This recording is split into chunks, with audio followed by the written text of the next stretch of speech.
외신 브리핑 시간입니다. 버락 오바마 미국 대통령이 재정 절벽을 해결하겠다는 강력한 의지를 보였습니다.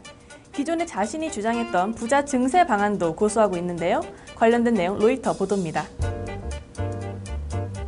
현지 시간으로 지난 9일 로이터 통신 보도에 따르면 연임에 성공한 오바마 대통령이 내년 1월 재정 절벽 시행을 막도록 노력할 것이라고 강조를 했습니다. 미국 의회가 부채 상한선 감축에 합의를 하지 못할 경우 내년 1월 1일부터 세금 인상과 재정 지출 삭감이 자동적으로 시행되는 재정 절벽을 피할 수 없게 되는데요. 이 경우 미국 경제는 다시금 침체의 길로 들어설 것으로 예상되고 있습니다. 특히 오바마 대통령은 자신의 부자 증세 방안을 고수하고 있습니다.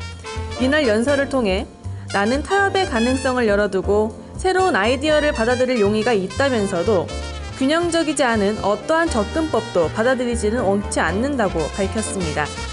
이어 미국의 적자 규모를 줄이는 데 필요한 돈을 중산층에게 요구하지 않고 나처럼 연간 25만 달러 이상을 버는 사람들에게 더 많은 세금을 내도록 해 충당할 것이라고 밝혔습니다.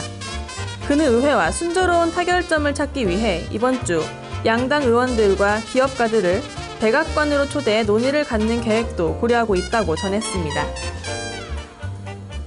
세계 최대 채권펀드 운영업체인 핀코가 6개월 만에 미국 국채 보유 비중을 늘렸습니다.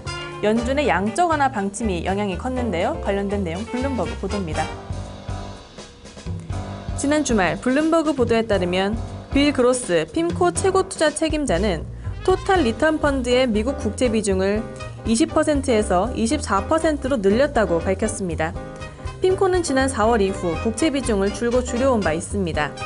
이와 함께 모기지 비율은 49%에서 47%로 줄인다고 밝혔는데요. 포트폴리오 구성 변화와 관련해 핀코는 자세한 설명을 덧붙이지는 않았습니다. 블룸버그는 핀코의 미국 국채 비중 전환 방침에 대해 미국 연방준비제도이사회가 추가 부양 가능성이 높아진 데 밝혔다고 다른 것에 분석했습니다. 벤 버냉키 연준 의장은 지난달 연방공개시장위원회에서 노동시장이 개선될 때까지 자산 매입을 확대할 것이라고 밝힌 바 있습니다. 오바마 대통령이 재선에 성공하며 연준 역시 종전의 양적 완화 방침을 이어갈 것이란 전망이 제기되자 지난주 미국 국채금리는 상승세를 나타냈는데요.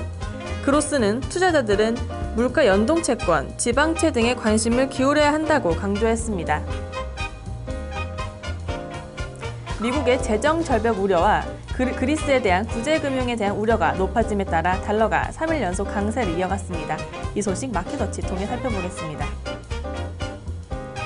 현지 시간으로 지난 9일 마켓워치에 따르면 이날 달러 대비 유로화 환율은 1.2713달러로 전날 2747달러에 비해 하락했습니다.